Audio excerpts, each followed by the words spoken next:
La historia de este museo se encuentra indisolublemente ligada a la figura del célebre escritor Don Miguel de Cervantes Saavedra. Miguel de Cervantes, popularmente conocido como el Manco de Lepanto, es un autor clásico y universal. Su figura y su obra literaria desbordaron desde fecha muy temprana su origen hispano y su castellano natural, para traspasar fronteras geográficas, culturales y lingüísticas, convirtiéndose en patrimonio de la humanidad. El Quijote, muy en particular, se considera la mejor novela mundial de todos los tiempos.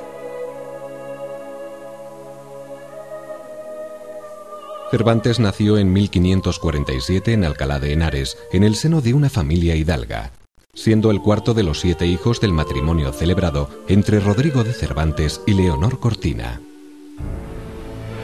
Por entonces Europa se hallaba bajo el signo de los descubrimientos y las luchas religiosas.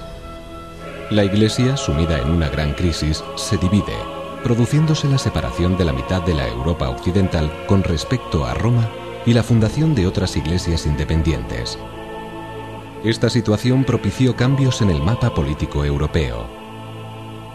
En el Mediterráneo, el Imperio Español y el Imperio Otomano pujan por la hegemonía, al tiempo que Europa, consciente cada vez más de sus posibilidades, se abre poco a poco al mundo atlántico.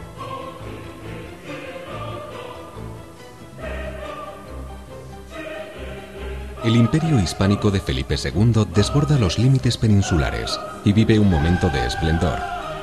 Solo fracasos como la insurrección de los Países Bajos, la derrota de la Armada frente a Inglaterra o las crisis económicas empañan triunfos como el de la batalla de Lepanto contra los turcos en el Mediterráneo. La infancia de Miguel transcurre entre Valladolid, Córdoba y Sevilla, ciudad esta en la que comienza sus estudios de gramática de la mano del clérigo humanista Juan López de Hoyos. La azarosa vida de Cervantes le condujo a Roma al servicio del cardenal Acquaviva y después a combatir como soldado contra los turcos en Lepanto, donde quedó inútil de su mano izquierda. Al disponerse a regresar a España, fue hecho prisionero en Argel por los corsarios. Cervantes intentó fugarse hasta 5 veces, y cuando estaban a punto de llevarle a Constantinopla, los padres trinitarios Fray Juan Gil y Fray Antón de la Bella le rescataron. Ya en la península pasó por Lisboa, Madrid, Toledo y Sevilla, ciudad en la que buscó un futuro mejor ejerciendo durante 13 años el cargo de comisionado, primero reuniendo provisiones con destino a la Armada y después, en Granada, recaudando impuestos. Encarcelado en Sevilla por asuntos relacionados con la Hacienda Real, recobró su libertad trasladándose a Valladolid en 1604. A lo largo del siglo XVI, Valladolid había vivido un periodo de gran esplendor. Por ella habían desfilado numerosos hombres ilustres y había sido residencia habitual del emperador Carlos V, y por lo tanto, asiento de la corte hasta que Felipe II trasladó la capitalidad a Madrid. La ciudad celebraba continuamente fiestas religiosas o profanas en honor de los reyes, y la aristocracia mantenía abiertos sus palacios, residiendo aquí gran parte del año.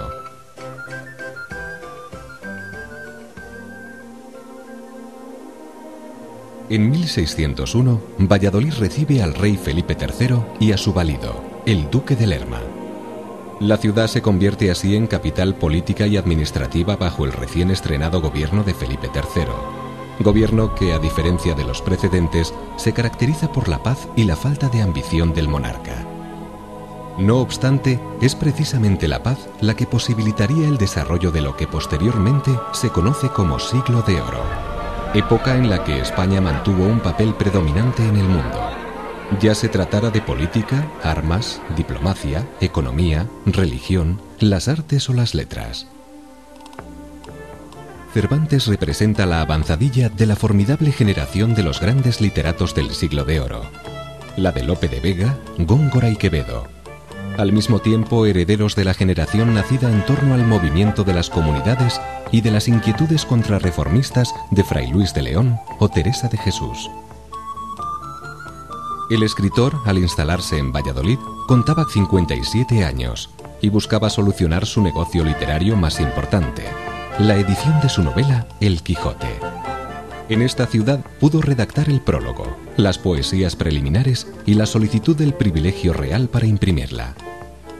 Tal y como se desprende de las averiguaciones por el asesinato del caballero don Gaspar de Ezpeleta, Miguel de Cervantes vivió en una de las casas a las que el herido se dirigió pidiendo auxilio. Dicha casa fue oficialmente reconocida como el número 14 de la calle del Rastro.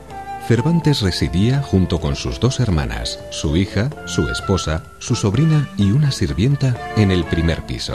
Las limitadas dimensiones de la vivienda y el número de individuos que componían la familia obliga a pensar en cierto hacinamiento o en una forma de vida basada en la diaria improvisación de montar y desmontar la casa durante la noche. La casa del siglo XVI es la casa de la alcoba, el aposento, el sillón frailero y el estrado.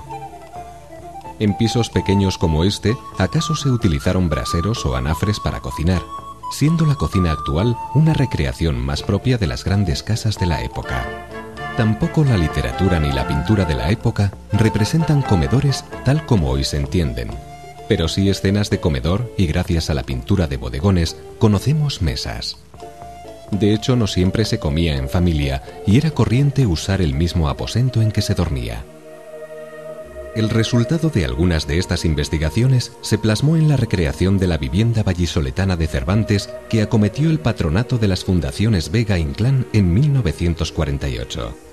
La existencia de documentos familiares como la carta de dote y el testamento de su esposa, doña Catalina de Salazar, permitió aproximarse aún más a la realidad de la época. Con todo ello, lo que hoy se percibe sobrepasa el relativo bienestar del que disfrutaría la familia del escritor. Así, por ejemplo, se han ocupado espacios que en la época cervantina formaban parte de las viviendas contiguas, como el estrado, el estudio o la alcoba. En el año 1606, Miguel de Cervantes abandonó Valladolid para instalarse en Madrid, lugar donde permanecería los últimos 10 años de su vida. Allí culminó su producción literaria y pudo saborear relativamente el éxito de su fama. La casa madrileña en la que murió Cervantes fue derribada en 1833 y más recientemente, en 1956, la que en Alcalá de Henares le vio nacer. Su vivienda vallisoletana fue identificada en 1866, dedicándose 6 años más tarde a una finalidad cultural, el Ateneo Literario fundado por don Mariano Pérez Mínguez, que debido a la escasez de recursos apenas tuvo 6 meses de vida. A comienzos del siglo XX, el rey Alfonso XIII adquirió la casa número 14, identificada como la que habitó Cervantes, reservándose Archer Huntington, presidente de la Sociedad Hispánica de Nueva York, la adquisición de las 2 colindantes. Por su parte, el Ayuntamiento de Valladolid cedió al Estado el uso del espacio delantero a la casa. Concluidos todos los trabajos de reforma, Alfonso XIII donó su casa al Estado en 1915. Y siguiendo su ejemplo, Huntington entregó 3 años más tarde al gobierno español la propiedad de las otras 2 viviendas colindantes. Al fallecer en 1942 el marqués de la Vega Inclán, legó al Estado la 4ª casa de este conjunto que previamente había alquilado para evitar su posible desaparición, y en ella se estableció la Real Academia de Bellas Artes de la Purísima Concepción.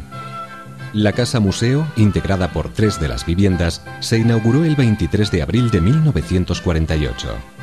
Arquitectónicamente, todas ellas presentan características y distribución similar, tanto en planta, estrecha y alargada, como en alzado. En el año 2005, el Ministerio de Cultura, con motivo de la conmemoración del 4º centenario de la publicación del Quijote, realizó una importante renovación de las instalaciones del museo.